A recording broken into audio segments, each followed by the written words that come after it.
Good morning. Most sewage treatment plants do not fail because of mechanical breakdown. As we usually think, failures happen due to breakdown of machines. Actually, they fail because biology was ignored. Microorganisms were stressed, starving, or even dying, and nobody noticed. Today, we are going to correct that.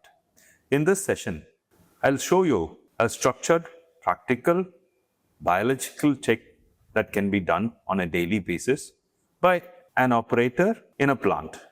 And this is going to be without advanced instruments, and it does not require a laboratory test. Just observation, awareness, and understanding. If you follow this consistently as an operator, there's a chance that you may prevent the most common biological failures that occur, and you can be prepared much in advance to stop such failures from happening. Let's assume machines can run perfectly and still a sewage treatment plant produces poor results. This is because the sewage treatment plant is not just a mechanical system. It is, in fact, a biological reactor, and biology must be observed regularly. Let's even call it daily, and not depend on laboratory results to understand failures. A responsible operator does not have to wait for the reports to come. I think he can do much better than that. The daily checks I'm going to say are going to take only 5 minutes, and you may have to use 5 observations. First, let's start with color. Go to smell. Observe the aeration pattern forming in your reactor, and look at the clarifier. It takes only 5 minutes, but can save a lot of days of operational problems. When you look at the sludge, let's say activated sludge, or the MLSS, that is commonly used term in the aeration tank, for the sake of common understanding, let's call what is there in the aeration tank as activated sludge from now onwards. Healthy activated sludge is chocolate brown to dark brown and is uniform. It looks like wet soil after a rain. If you see grey colors, the biomass may be starving. If you see black patches, oxygen supply may be deficit, or failure of oxygen is already developing in the plant. Color is your first biological symbol. Keep observing it. It changes before your sewage treatment plant fails. Now, I would like to use your other sense, your nose. Healthy sludge smells earthy, like river mud. If it looks like river mud, let's also say it may smell like river mud.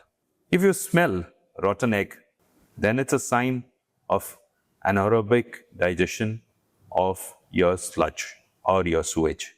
This means hydrogen sulfide is forming. If you smell a septic tank odor, then you are sure to understand this. The biology in your plant is stressed and is going to fail. Smell changes before your lab results are coming to you. Never ever ignore smell. Anything that is undesirable in terms of smell is not a good sign. Now, let's go to the aeration tank and observe how aeration is happening. Look for signs of uniform distribution of bubbles. Is the tank evenly mixed? Are there any dead corners where there is accumulating sludge and dark color zone is there? Are there floating sludge islands within your tank? Usually you may find them in one corner or one side of the tank. A healthy tank looks very dynamic, evenly colored, and there is even distribution of air. A stressed tank shows stagnant areas, uneven turbulence, or even like lots of bubbles coming from one side, whereas the other side is starved with bubbles. The tank must look very live and should not have an unpleasant look. This itself is a is a good indicator to a good operating plant? When you observe, you always observe the differences that is unpleasant. Who doesn't like foams? Foam in a sewage treatment plant is not something you would want to like. It is not a decoration of a sewage treatment plant. Foam is a bad feedback. If there is a thin light brown foam, it is normal. These foams usually come and they break quite quickly. Thick stable foam is a big indicator that your sludge is very old. When there is excessive white foam, which sometimes even is flying out of your sewage treatment plant, is an indicator for young sludge or a plant that is going into a transformation after a stress biology. Sticky, persistent foam may indicate filament bacteria developing in the plant. Foam tells you about the sludge age and the biological balance.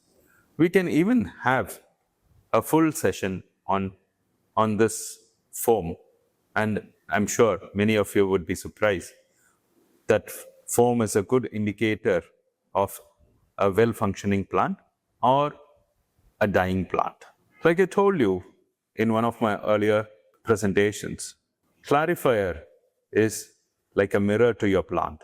Now, you can go to a clarifier. If the overflow is clear, the plant is well functional. And the blanket of sludge on top of the clarifier should be even. The floating particles should not show any signs of disturbance. The clarifier, again, I'm telling you, is a reflection of a healthy biological plant. Now that you have done some daily tests, let's see if there are other tests that can help you. Let's say you do some weekly aeration tests. These are very useful tests that you can do. It needs nothing but more than your hand to switch off the aeration for a few minutes. Observe how the sludge settles. In a healthy system, sludge settles compactly. When aeration restarts, it rebounds quickly and occupies the entire plant. Whereas in a stress system, particles disperse, flocks break. There may be floating sludge that are different in color to the settling sludge. These simple observation tests give you an understanding of the biology in the plant. In many plants, operators perform a 30-minute settling test to understand the health of the plant. The test is called an SVI test, which gives you an understanding of sludge volume index. SVI measures settleability, but settleability does not mean that your plant is active biologically. A sludge can settle beautifully, and still you can have a plant that is not performing as per the needs. We will cover SVI in a dedicated session. But remember this, good settling does not always mean good treatment. If you observe any of these, please act immediately. Black color in aeration tank, strong septic smell or even rotten egg smell, thick stable foam, rising sludge in your clarifier, cloudy overflow from your clarifier. These are the early warnings for a deteriorating plant. A good operator detects these problems before the plant completely fails. I would call these the golden rule. Observe with your eyes, smell with your nose, interpret with your understanding. Laboratory tests are only a revelation of what has happened. But an operator who understands biology is there to run a well-functioning sewage treatment plant. An operator who understands biology is more powerful than an operator who only reads the numbers, including your SBI test or MLSS test. If you monitor biology daily, your plant will remain stable. Of course, you should know what is that biology you're looking for. If you ignore biology, no design can save the plant. or no change of operator can save your plant. Operating a plant is practical biological engineering. This is how STP should be run. I hope you run your sewage treatment plant using your senses and not test results. Thank you for the time, and we will meet in another episode.